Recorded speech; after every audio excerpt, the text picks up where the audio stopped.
Xin chào quý vị, chào mừng quay trở lại kênh Trí Tuệ Phật Học. Đây là series Tàng Thư Sinh Tứ Tập 33. Tiên trình căn tử của người bình thường, thử thách từ tự phương. Hiện thực căn tử của người không tu tập. Sau khi mô tả những cảnh giới biểu tượng xuất hiện trong cõi sáng, cuốn sách bắt đầu quay trở lại với trường hợp của đa số con người bình thường.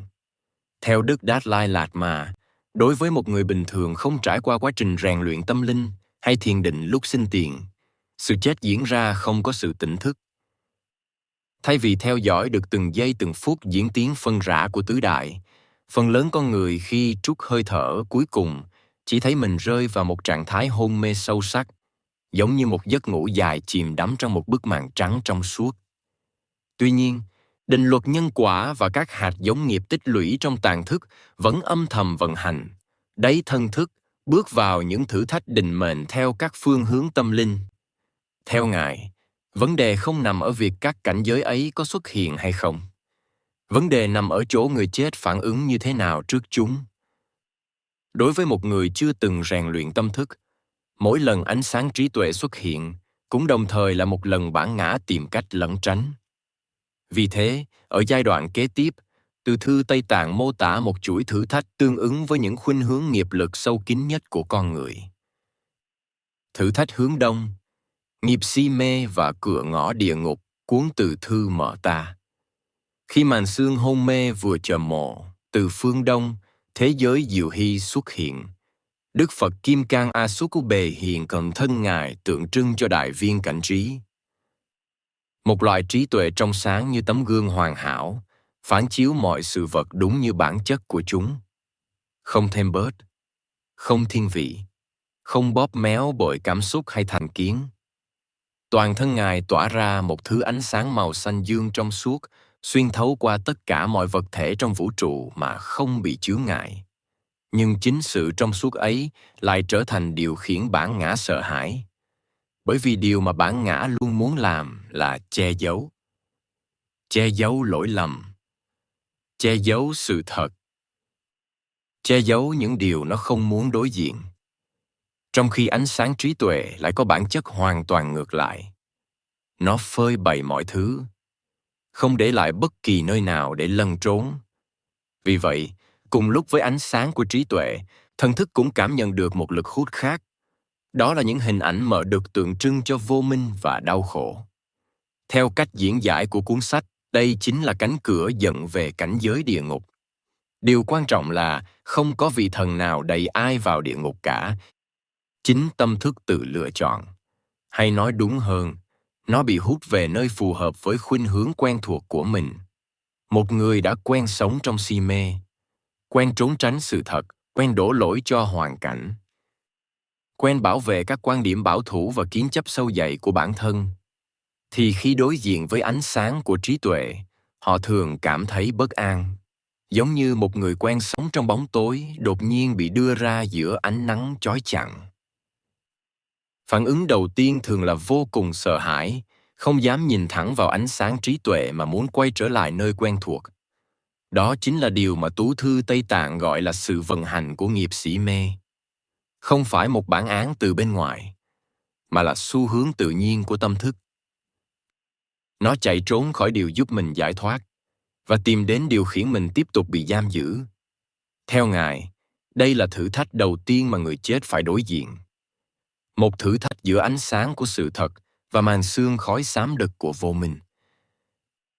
Nếu nhận ra được bản chất của luồng ánh sáng ấy và dám hòa nhập vào nó, thần thức có thể vượt thoát khỏi vòng xoáy đau khổ. Nhưng nếu tiếp tục chạy theo những thói quen cũ, hành trình luân hồi sẽ lại bắt đầu thêm một lần nữa. Thúc đẩy thần thức từ chuỗi đầu vào cảnh giới đau khổ của địa ngục. Và từ phương Đông, tiến trình ấy tiếp tục chuyển sang phương Nam, nơi một thử thách khác của tâm thức bắt đầu hiện ra. Thử thách hướng Nam. Nghiệp kiêu mận và vòng xoáy luân hồi làm người. Nếu không nhận ra cơ hội giải thoát ở phương Đông, thần thức tiếp tục bị dòng nghiệp lực dẫn dắt sang một giai đoạn khác. Lần này, các tia sáng của địa đại mang yếu tố đát bắt đầu vận hành từ phương Nam. Giữa vùng không gian ấy, Đức Bảo Sanh Như Lai xuất hiện uy nghi trên pháp tọa. Trên tay Ngài nâng viên bảo châu sáng chói, từ đó phát xuất những tia hào quang màu vàng rực rỡ. Ngài tượng trưng cho bình đẳng tánh trí.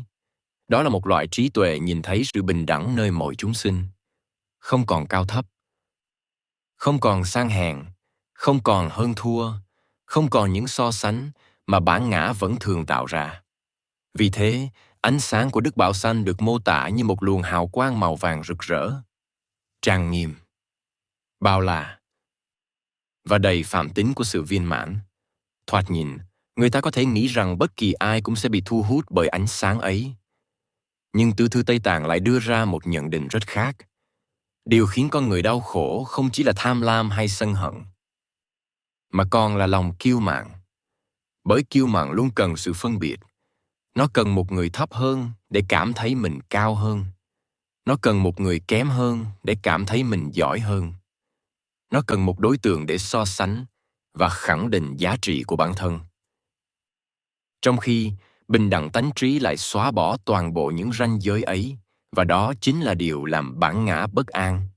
Theo cách giải thích của các danh sư Tây Tạng, khi ánh sáng của trí tuệ bình đẳng xuất hiện, những hạt giống kiêu căng còn tồn tại trong tàng thức bắt đầu phản ứng. Bản ngã cảm thấy mình như sắp bị hòa tan. Mọi sự hơn thua mà nó cố gắng xây dựng suốt một đời bỗng trở nên vô nghĩa. Nó không muốn buông bỏ điều đó. Nó không muốn bước vào một cảnh giới nơi không còn ai để mình vượt hơn.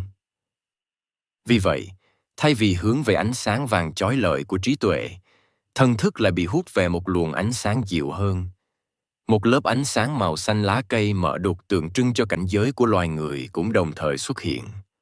Ở đây, điều đáng chú ý là cuốn sách không hề xem việc tái sinh làm người là một hình phạt. Ngược lại, trong Phật giáo, thân người vẫn được xem là một cơ hội quý giá để tu tập. Tuy nhiên, dưới góc nhìn của tiến trình giải thoát, việc đầu thai trở lại làm người vẫn đồng nghĩa với việc bỏ lỡ cơ hội, vượt thoát khỏi vòng luân hồi. Nói cách khác, thần thức đã chọn điều quen thuộc thay vì điều tối hậu. Chọn tiếp tục hành trình sinh tử thay vì bước vào tự do tuyệt đối. Theo Ngài, đây chính là cách mà nghiệp kiêu mạn vận hành. Nó không nhất thiết biểu hiện thành sự ngao nghệ bên ngoài. Đôi khi nó chỉ là sự bám chấp âm thầm vào cái tôi. Một sự miễn cưỡng không muốn buông bỏ hình ảnh về chính mình. Và chỉ riêng điều đó thôi cũng đủ khiến thần thức tiếp tục quay lại vòng xoay của nhân gian. Sau phương đông của vô minh và phương nam của kiêu mạn, hành trình lại tiếp tục hướng sang phương Tây, nơi thần thức phải đối diện với một động lực còn mạnh mẽ hơn nữa. Lòng tham ái và sự bám víu. Thử thách hướng Tây, nghiệp tham ái và cánh cửa của Nga quỷ. Sau vô minh ở phương Đông và kiêu mạn ở phương Nam, Tứ thư Tây Tạng tiếp tục mô tả một thử thách còn gần gũi với bản ngã con người hơn nữa. Đó là lòng tham ái. Thần thức tiếp tục bị cuốn trôi về phương Tây, hướng về thế giới cực lạc. Chính giữa luồng ánh sáng hỏa đài màu đỏ rực rỡ, Đức Phật A-di-đà xuất hiện uy nghiêm trên tòa sen báu, dang rộng hai tay sẵn sàng tiếp dẫn vong linh. Ngài tượng trưng cho diệu quan sát trí. Ánh sáng ấy được mô tả là chiếu khắp mười phương. Không có nơi nào không được soi tối, không có góc khuất nào có thể che giấu. Nhưng cũng giống như những lần trước, cùng với ánh sáng trí tuệ lại xuất hiện một luồng ánh sáng khác. Mờ hơn, dịu hơn và quen thuộc hơn.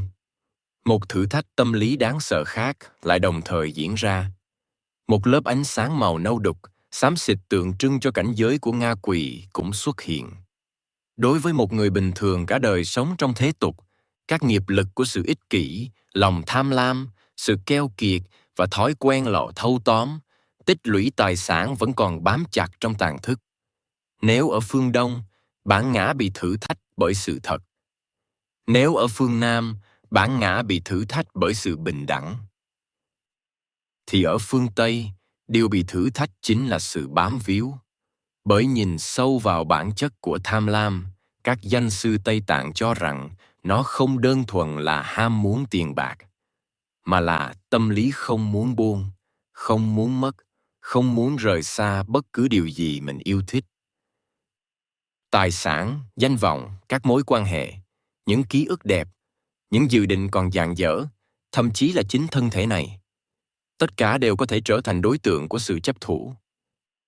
Và khi cái chết đến, mọi thứ ấy đều phải buông xuống. Đó là lý do lòng tham ái trở thành một trong những lực cản mạnh nhất trên con đường giải thoát. Và khi lòng tham lam ái luyện của bản ngã lập tức hành động, nó không chịu đựng nổi ánh sáng đỏ đại trí tuệ của Đức Phật A-di-đà, cũng không muốn bước vào sự vinh quang đẹp đẽ của thế giới cực lạc, vì ở đó không có chỗ cho những ham muốn ích kỷ. Kết quả là, thần thức cố gắng tìm mọi cách né tránh tay chèo cứu độ, quay đầu chạy trốn để ẩn mình vào lớp ánh sáng màu nâu đục dễ chịu theo thói quen cũ. Theo cách diễn giải của Tư Thư Tây Tạng, thần thức không phải bị ai đẩy khỏi ánh sáng của Đức Phật A-di-đà, nó tự quay lưng. Bởi ánh sáng ấy đại diện cho sự buông xả hoàn toàn, trong khi bản ngã vẫn còn muốn giữ lại một điều gì đó cho riêng mình. Nó vẫn muốn sở hữu, muốn nắm bắt, muốn tiếp tục kéo dài những gì quen thuộc. Vì thế, thay vì hướng về ánh sáng trí tuệ, thần thức lại tìm đến vùng sáng mộ đực của tham ái. Một nơi dường như an toàn hơn, dễ chịu hơn, ít đòi hỏi sự buông bỏ hơn. Đó chính là điều mà các bàn văn gọi là luật hút của cảnh giới ngạ quỷ. Đây chính là bước khởi đầu của các động lực nghiệp kéo kỳ chúng sinh đầu thai vào cảnh giới đọa lạc, đói khát của loài quỷ dữ.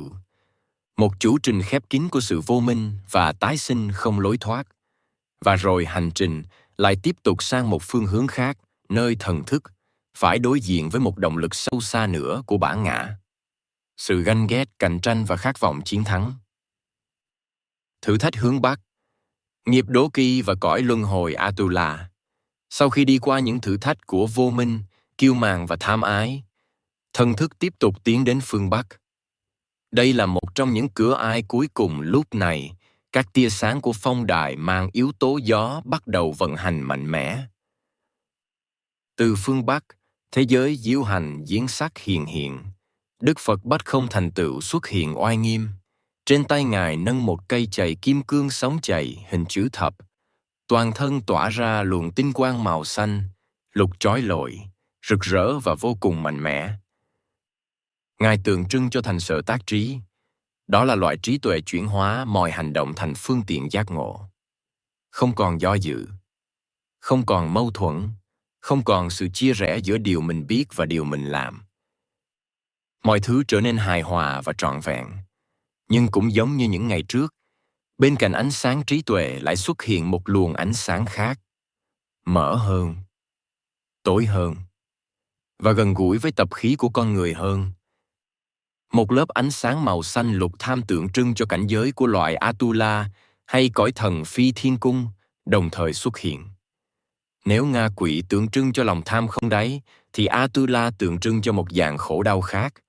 Khổ đau vì so sánh, khổ đau vì ganh ghét, khổ đau vì luôn muốn hơn người khác.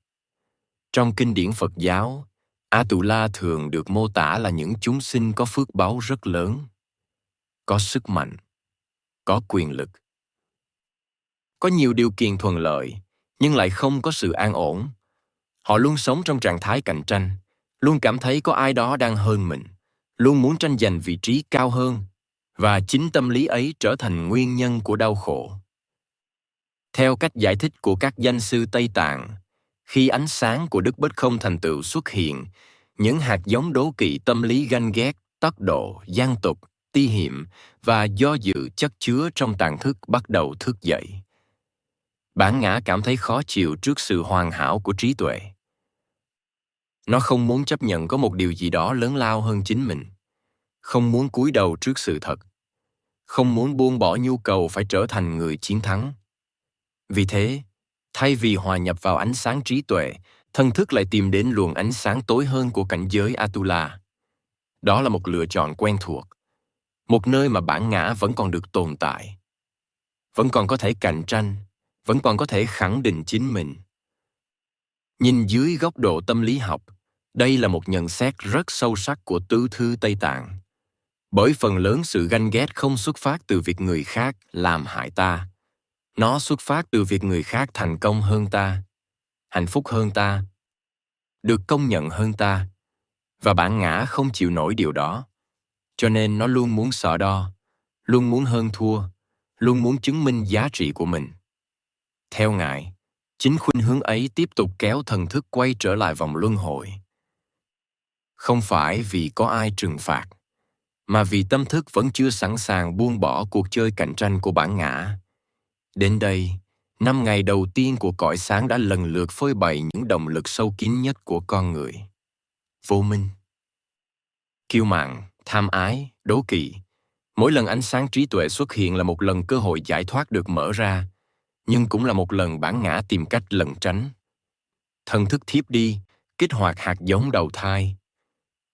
Tự thư Tây Tạng lập tức đưa ra một lời nhắc nhở rất quan trọng. Đó là đừng hiểu tất cả những điều vừa trình bày theo nghĩa đen. Bởi nếu hiểu theo nghĩa đen, người đọc rất dễ nghĩ rằng sau khi chết sẽ có các vị thần linh từ bên ngoài xuất hiện để thưởng phạt con người. Nhưng đó không phải điều mà cuốn sách muốn nói. Theo các danh sư Tây Tạng, toàn bộ những hình ảnh ấy đều là sự biểu hiện của chính tâm thức. Những vị Phật, những luồng ánh sáng, tất cả đều là sự phóng chiếu từ bên trong. Nói cách khác, từ thư Tây Tạng đang mô tả một tiến trình tâm lý và tâm linh, chứ không đơn thuần mô tả một thế giới vật chất bên ngoài. Đây là một trong những tư tưởng quan trọng nhất của toàn bộ cuốn sách. Bởi nếu không hiểu điều này, người ta rất dễ biến tứ thư Tây Tạng thành một câu chuyện thần thoại.